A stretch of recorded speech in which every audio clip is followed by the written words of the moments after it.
Hello ಸ್ನೇಹಿತರೆ, welcome to Ayush D V G son channel. ನಾನಿವತ್ತು after recruitment ನಡೀತಾ ಇದೆಯಲ್ಲ ಅದ್ರ ಬಗ್ಗೆ ಮಾಹಿತಿ ಕೊಡೋದಕ್ಕೆ ಬಂದಿದ್ದೀನಿ. ಅಪ್ಲಿಕೇಶನ್ ಹಾಕೋದಕ್ಕೆ 2ನೇ ತಾರೀಕು ಡಿಸೆಂಬರ್ ಇಂದ 2024ರಿಂದಾನೇ ಓಪನ್ ಇದೆ. ಹಾಗೇನೆ ಇದೇ ತಿಂಗಳು 31 ಡಿಸೆಂಬರ್ 2024 ಅಪ್ಲಿಕೇಶನ್ ಹಾಕ್ಬೋದಾಗಿದೆ. ಹಾಗಿದ್ರೆ ಎಲಿಜಿಬಿಲಿಟಿ ಏನು, ಯಾರ್ಯಾರು ಅಪ್ಲಿಕೇಶನ್ ಹಾಕೋದಕ್ಕೆ ಎಲಿಜಿಬಲ್, ಏನ್ ಪರ್ಸೆಂಟೇಜ್ ಇರಬೇಕು, ದಾಖಲೆಗಳು ಏನೇನ್ ಬೇಕು, ಹೈಟ್ ಎಷ್ಟಿರಬೇಕು, ಹಾಗೇನೆ ಫಿಟ್ನೆಸ್ ಏನು, ಎಕ್ಸಾಮ್ ಯಾವಾಗ ನಡೆಯುತ್ತೆ, ಹೈಟ್ ಮ್ಯಾಟ್ರ್ ಆಗತ್ತಾ, ವಿಸಿಬಿಲಿಟಿ ಏನು, ಇದೆಲ್ಲದ್ರ ಬಗ್ಗೆನೇ ನಾನು ಇವತ್ತು ನಿಮಗೆ ತಿಳಿಸ್ಕೊಡ್ತಾ ಇದ್ದೀನಿ ಫ್ರೆಂಡ್ಸ್. ಇದೇ ರೀತಿ ಈ ಮಾಹಿತಿಗೆ ಮತ್ತು ಈ ಅಪ್ಡೇಟ್ಸ್ಗೆ ನನ್ನ ಚಾನಲ್ಗೆ ಪ್ಲೀಸ್ ಸಬ್ಸ್ಕ್ರೈಬ್ ಆಗಿ. ನಾವು ಒಂದು ಲಕ್ಕಿ ಹ್ಯಾಂಪರ್ನ ನಡೆಸ್ತಾ ಇದ್ದೀವಿ. ಅದೇನು ಅಂದರೆ ನಮ್ಮ ಚಾನಲ್ನೇ ಸಬ್ಸ್ಕ್ರೈಬ್ ಆಗುವಂತಹ ಮೊದಲ 100 ಸಬ್ಸ್ಕ್ರೈಬರ್ಗಳಲ್ಲಿ ಒಬ್ಬರನ್ನ ಲಕ್ಕಿ ವಿನ್ನರ್ ಅಂತ ಕನ್ಸಿಡರ್ ಮಾಡಿ ಅವರಿಗೆ ಲಕ್ಕಿ ಹ್ಯಾಂಪರ್ನ ಕೊಡ್ತಾ ಇದೀವಿ ಫ್ರೆಂಡ್ಸ್. ಸೊ ಬೇಗ ನಮ್ಮ ಚಾನಲ್ಗೆ ಸಬ್ಸ್ಕ್ರೈಬ್ ಆಗಿ. ಈಗ ನಾವು ಎಲಿಜಿಬಿಲಿಟಿ ಬಗ್ಗೆ ತಿಳ್ಕೊಳ್ಳೋಣ. ಮೊದಲನೇದಾಗಿ ಯಾವ ಬ್ರಾಂಚ್ನಲ್ಲಿ ಇಂಜಿನಿಯರಿಂಗ್ ಮಾಡಿರೋರು ಅಪ್ಲೈ ಮಾಡ್ಬೋದು, ಯಾರ್ಯಾರು ಅಪ್ಲೈ ಮಾಡ್ಬೋದು. ಇಂಜಿನಿಯರಿಂಗ್ ಅಂತಲ್ಲ, ಬಿ ಅಥವಾ ಬಿ ಟೆಕ್, ಅದೂ PUC ಸೈನ್ಸ್ ಬೇಸ್ ಮೇಲೆ ಮಾಡಿರೋಂಥ BE ಅಥವಾ ಬಿ ಟೆಕ್ ಮಾಡಿರೋರು ಅಪ್ಲೈ ಮಾಡ್ಬೋದು. ಯಾಕೆ ಅಂತಂದ್ರೆ ಮ್ಯಾಥ್ಸ್ ಮತ್ತೆ ಸೈನ್ಸ್ ಎರಡು ಮಾರ್ಕ್ಸ್ಗಳು ಕೂಡ ಕನ್ಸಿಡರ್ ತಗೊಂತಾರೆ. ನೀವು ಮ್ಯಾಥ್ಸ್ ಮಾಡಿದೀವಿ ಫಿಸಿಕ್ಸ್ ಇಲ್ಲ ಅಂತ ಅಂದ್ರೆ ಕನ್ಸಿಡರ್ ಆಗಲ್ಲ. ಯಾರ್ಯಾರು ಅಪ್ಲೈ ಮಾಡ್ಬೋದು ಅಂತ ನೋಡ್ಬೇಕು ಅಂದ್ರೆ, ಮೊದಲನೇದಾಗಿ BE ಅಥವಾ ಬಿ ಟೆಕ್ ಆಗಿರೋ ಅಂತವ್ರು ಅಪ್ಲೈ ಮಾಡ್ಬೋದು. ಓಕೆ, BE ಬಿ ಟೆಕ್, ಅದರಲ್ಲಿ BE ಮತ್ತೆ ಬಿ ಟೆಕ್ ಅಲ್ಲಿ 60% ಬಂದಿರಬೇಕು ಮಾರ್ಕ್ಸ್ ರಿಕ್ವೈರ್ಮೆಂಟ್. ಓಕೆ, ಇದೊಂದೇನಾ? ಇಲ್ಲ ಫ್ರೆಂಡ್ಸ್, PUCನೂ ಆಗಿರ್ಬೇಕು. PUCಲಿ ಮ್ಯಾಥ್ಸ್ ಮತ್ತೆ ಫಿಸಿಕ್ಸ್ ಎರಡೂ ಸೇರಿ 50% ಮಾರ್ಕ್ಸ್ ಬೇಕೇ ಬೇಕು. ಈಗ ನೀವು ಕೆಮಿಸ್ಟ್ರಿ ಓದಿದ್ದೀರಾ, ಫಿಸಿಕ್ಸ್ ಇಲ್ಲ, ಅಪ್ಲೈ ಮಾಡ್ಬೋದಾ? ಸಾಧ್ಯ ಇಲ್ಲ. ಯಾಕೆ ಅಂದ್ರೆ ಮ್ಯಾಥ್ಸ್ ಮತ್ತೆ ಫಿಸಿಕ್ಸ್ ಎರಡರದ್ದು ಸೇರಿನೇ ಇವರು ಮ್ಯಾಥ್ಸ್ನ 50% ಕೌಂಟ್ ಮಾಡ್ತಾರೆ. ಮ್ಯಾಥ್ಸ್ ಒಂದೇ ಆದ್ರೆ ನಿಮಗೆ ಪರ್ಸೆಂಟೇಜ್ ಕಡಿಮೆ ಆಗುತ್ತೆ, ನೀವು ಅಪ್ಲೈ ಮಾಡೋದಕ್ಕೆ ಬರೋದಿಲ್ಲ.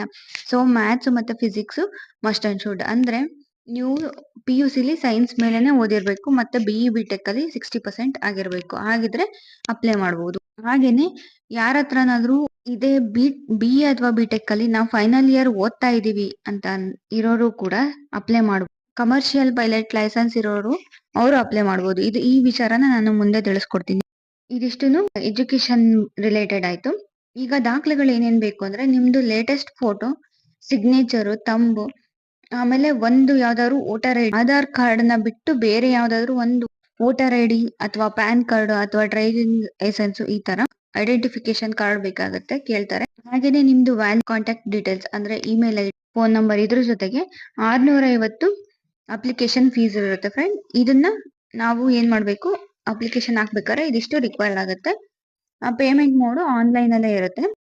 ಹಾಗೆ ಫಿಸಿಕಲ್ ಫಿಟ್ನೆಸ್ ಗೆ ಬರೋದಾದ್ರೆ, ಇಲ್ಲಿ ಒಂದು ಇಂಪಾರ್ಟೆಂಟ್ ಮ್ಯಾಟರ್ ಇದೆ ಫ್ರೆಂಡ್ಸ್. ಏನು ಅಂತ ಅಂದ್ರೆ, ಫಿಸಿಕಲ್ ಫಿಟ್ನೆಸ್ ಅಲ್ಲಿ ಹುಡುಗರಿಗೆ ಎಷ್ಟಿರುತ್ತೆ, ಹುಡುಗಿಯರಿಗೆ ಎಷ್ಟಿರುತ್ತೆ ಅಂತ ಇಲ್ಲಿ ಮೆನ್ಷನ್ ಮಾಡಿದ್ದಾರೆ. ಏನು ಅಂತ ಅಂದ್ರೆ, ಹೈಟ್ ಫ್ಲೈಯಿಂಗ್ ಬ್ರಾಂಚ್ಗೆ ಅಪ್ಲೈ ಮಾಡೋದಕ್ಕೆ ಹುಡುಗರಾಗ್ಲಿ ಅಥವಾ ಹುಡುಗಿಯರಾಗ್ಲಿ 162.5 ಸೆಂಟಿಮೀಟರ್ ಹೈಟ್ ಇರಬೇಕು. ಅಂದ್ರೆ 5.3 ಫೀಟ್ ಹೈಟ್, 5.3 ಫೀಟ್ ಹೈಟ್ ಇರ್ಲೇಬೇಕು. ಯಾರು ಬೇಕಾದ್ರೂ ಅಪ್ಲೈ ಮಾಡ್ರಿ, ಬಾಯ್ಸ್ ಆರ್ ಗರ್ಲ್ಸ್. ಅದು ಹೈಟ್ ಸ್ಟ್ಯಾಂಡರ್ಡ್ಸ್ ಇದೇನೆ ಫ್ಲೈಯಿಂಗ್ ಬ್ರಾಂಚ್ಗೆ ಅಪ್ಲೈ ಮಾಡೋದಕ್ಕೆ. ಹಾಗೇನೆ ಗ್ರೌಂಡ್ ಡ್ಯೂಟಿಗೆ ಅಪ್ಲೈ ಮಾಡಕ್ಕೆ, both tech and non tech ಡಿಪಾರ್ಟ್ಮೆಂಟ್ಗೆ ಅಪ್ಲೈ ಮಾಡೋದಕ್ಕೆ ಹುಡುಗಿಯರಿಗೆ 152 ಸೆಂಟಿಮೀಟರ್ಸ್ ಅಂದ್ರೆ 5.1 ಫೀಟ್ ಹೈಟ್ ಇರಬೇಕು. ಹುಡುಗರು 157 ಸೆಂಟಿಮೀಟರ್. ಹುಡುಗಿಯರಿಗೆ 5 ಫೀಟ್ ಹೈಟ್, ಹುಡುಗರಿಗೆ 5.1 ಫೀಟ್ ಹೈಟ್ ಅನ್ನ ಮೆನ್ಷನ್ ಮಾಡಿದ್ದಾರೆ. ಇದು ಇಷ್ಟು ಹೈಟ್ ರಿಲೇಟೆಡ್. ಕಣ್ಣಿಂದು ದೃಷ್ಟಿ ತುಂಬಾ ಇಂಪಾರ್ಟೆಂಟ್ ಫ್ರೆಂಡ್ಸ್. ಕಣ್ಣಿಂದು ಸರಿ ಇಲ್ಲ ಅಂದ್ರೂ ರಿಜೆಕ್ಟ್ ಆಗುವಂತ ಚಾನ್ಸಸ್ ಇರಬೇಕು. ವಿಜುವಲ್ ಅಕ್ಯೂಟಿ ಎಷ್ಟಿರ್ಬೇಕು ಅಂದ್ರೆ 6/6 ಇದ್ರೆ ಮಾತ್ರನೇ ಅಪ್ಲಿಕೇಶನ್ ಹಾಕಿ. ಇಲ್ಲ ನಾವೇನಾದ್ರು ಲೆನ್ಸಸ್ ಯೂಸ್ ಮಾಡಿ ತೊಂದ್ರೆ ಇಲ್ಲ, ಬಟ್ 6/6 ಇರಬೇಕು. ಕೋರ್ಸ್ ಕಮೆಂಟ್ಸ್ ಆಗೋ ಟೈಮಲ್ಲಿ ಇದನ್ನೆಲ್ಲ ಚೆಕ್ ಮಾಡ್ತಾರೆ, ಇದನ್ನೆಲ್ಲ ನೋಡ್ಕೊಳ್ಳಿ. ನಂತರ ಏನು ಅಂತಂದ್ರೆ, ಫಿಸಿಕಲ್ ರಿಲೇಟೆಡ್ ಇನ್ನೂ ತುಂಬಾ ವಿಚಾರಗಳಿದೆ ಫ್ರೆಂಡ್ಸ್.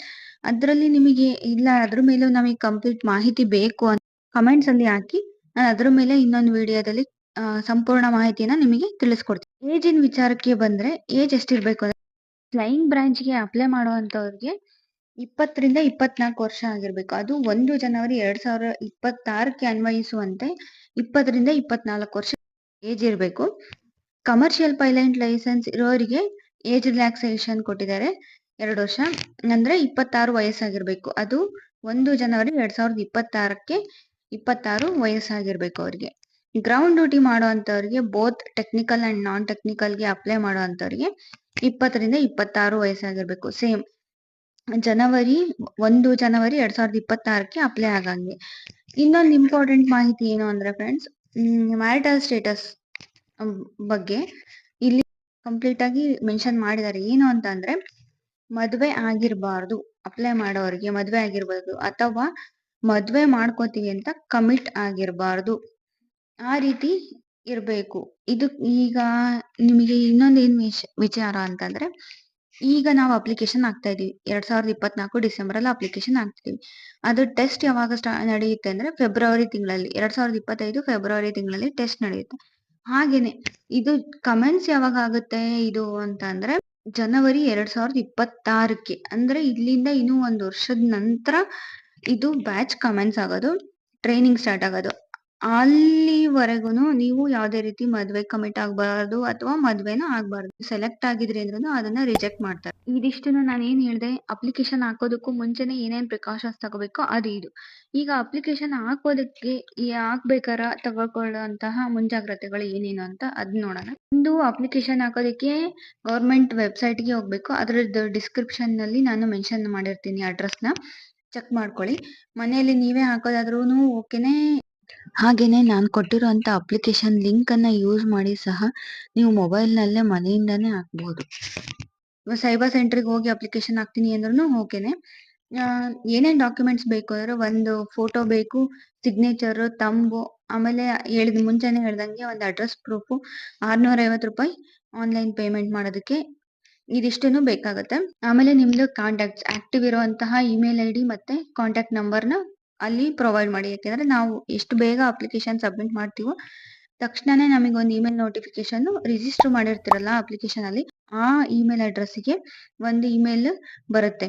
ನಿಮ್ದು ಏನೇ ನೆಕ್ಸ್ಟ್ ಮುಂದೆ ಕಾನ್ವರ್ಸೇಷನ್ ಅಥವಾ ಏನೇ ನೋಟಿಫಿಕೇಶನ್ ನಿಮಗೆ ಸಿಗ್ತಾ ಹೋಗುತ್ತೆ. ಸೊ ಆಕ್ಟಿವ್ ಇರುವಂತಹದ್ದು, ಪ್ರಾಪರ್ ಆಗಿರುವಂತಹ ನಿಮ್ದು ಇಮೇಲ್ ಐ ಡಿನ ಮೆನ್ಷನ್ ಮಾಡಿ ಆಗೋದಿಲ್ಲ. ಸೊ ಆದಷ್ಟು ನೀವೇನ್ ಮಾಡಿ, ಮುಂಜಾಗ್ರತೆಯಿಂದ ಎಲ್ಲದನ್ನು ಹುಷಾರಾಗಿ ಒಂದ್ಸಲ ಅಥವಾ 2 ಸಲ ಕ್ರಾಸ್ ವೆರಿಫಿಕೇಶನ್ ಮಾಡಿನೇ ಅಪ್ಲಿಕೇಶನ್ ಸಬ್ಮಿಟ್ ಮಾಡಿ. ಅಪ್ಲಿಕೇಶನ್ ಫಿಲ್ ಮಾಡ್ಬೇಕಾದ್ರೆ ನೀವು ಹುಷಾರಾಗಿ ಫಿಲ್ ಮಾಡ್ಬೇಕು. ಏನಾದ್ರು ಹೆಚ್ಚು ಕಡಿಮೆ ಆಯ್ತು ಅಂತಂದ್ರೆ ಅದು ಒಂದ್ಸಲ ಸಬ್ಮಿಟ್ ಮಾಡಿದ್ಮೇಲೆ ನಾವು ಮತ್ತೆ ಅದನ್ನ ಅಪ್ಲಿಕೇಶನ್ ನ ಎಡಿಟ್ ಮಾಡಕ್ಕೆ ಆಗಲ್ಲ. ನೀವೀಗ ಏನಾದ್ರು ಪದೇ ಪದೇ ಸಬ್ಮಿಟ್ ಮಾಡಿದ್ರಿ, 2 ಸಲ 3 ಸಲ ಸಬ್ಮಿಟ್ ಮಾಡಿದ್ರಿ ಅಂತಂದ್ರೆ ಲಾಸ್ಟ್ ಅಲ್ಲಿ ಸಬ್ಮಿಟ್ ಮಾಡ್ತಿರಲ್ಲ ಅಪ್ಲಿಕೇಶನ್, ಅದನ್ನ ಮಾತ್ರನೇ ಅವರು ಕನ್ಸಿಡರ್ ಮಾಡ್ತಾರೆ.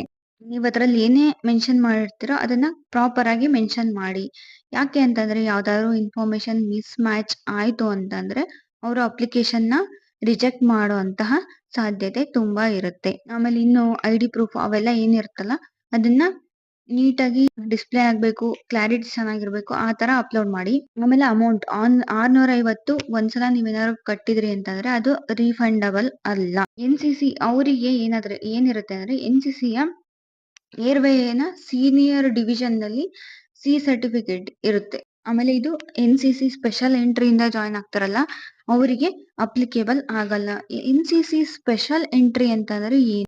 ಸರ್ಟಿಫಿಕೇಟ್ ಇದ್ದವರು ಇಲ್ಲಿಗೆ NCC ಸ್ಪೆಷಲ್ ಎಂಟ್ರಿಗೆ ಹೋಗಿ ಅವರು ಡೈರೆಕ್ಟ್ ಆಗಿ ಸಬ್ಮಿಟ್ ಮಾಡಬಹುದು. ಅಲ್ಲಿ ಯಾವುದೇ ರೀತಿಯಾದಂತಹ ಫೀಸ್ ಅವರಿಗೆ ಇರೋದಿಲ್ಲ. ಅದು NCC ಸ್ಪೆಷಲ್ ಎಂಟ್ರಿ. ಇದಿಷ್ಟು ಆಯ್ತು. ಆಮೇಲೆ ಯಾರೆಲ್ಲ ಆಲ್ರೆಡಿ ಇಂಡಿಯನ್ ನೇವಿ ಒಳಗೆ ಅಥವಾ ಏರ್ ಫೋರ್ಸ್ ಒಳಗೆ ಕೆಲಸ ಮಾಡ್ತಿದ್ದಾರೋ ಅವರು ಎಲಿಜಿಬಲ್ ಇರಲ್ಲ. ಆಮೇಲೆ ಒಂದ್ಸಲ ಅಪ್ಲಿಕೇಶನ್ ಎಲ್ಲ ಆಯ್ತು, ನಿಮಗೆ ರಿಜಿಸ್ಟ್ರೇಷನ್ ನಂಬರ್ ಸಿಕ್ತು ಅಂದ ತಕ್ಷಣ ರಿಜಿಸ್ಟ್ರೇಷನ್ ನಂಬರ್ನ ಒಂದ್ ಕಡೆ ನೋಟ್ ಮಾಡಿಟ್ಕೊಳ್ಳಿ ಅಥವಾ ಸೇವ್ ಮಾಡಿ ಇಟ್ಕೊಳ್ರಿ. ಯಾಕೆಂದ್ರೆ ಅದೇ ರಿಜಿಸ್ಟ್ರೇಷನ್ ನಂಬರ್ ಮೂಲಕನೇ ನೀವು ಐಡೆಂಟಿಫೈ ಆಗೋದು. ಆಫ್ ಕ್ಯಾಟ್ಗೆ ಯಾವ ರೀತಿ ಅಪ್ಲೈ ಮಾಡೋದು, ಏನೇನ್ ರಿಕ್ವೈರ್ಮೆಂಟ್ಸ್ ಅಂತ ಇದಿಷ್ಟನ್ನು ಆಯ್ತು. ನಿಮಗೆ ಈ ಮಾಹಿತಿ ಇಷ್ಟ ಆಯ್ತು ಅಂದ್ರೆ ಕಮೆಂಟ್ಸ್ ಅಲ್ಲಿ ತಿಳಿಸಿ. ಸಬ್ಸ್ಕ್ರೈಬ್ ಆಗಿ ನಿಮ್ಮ ಫ್ಯಾಮಿಲಿಯಲ್ಲಿ, ಫ್ರೆಂಡ್ಸ್ಗೆ ಎಲ್ಲರಿಗೂ ಶೇರ್ ಮಾಡಿ, 4 ಜನಕ್ಕೆ ಯೂಸ್ ಆಗ್ಲಿ. Thanks for watching.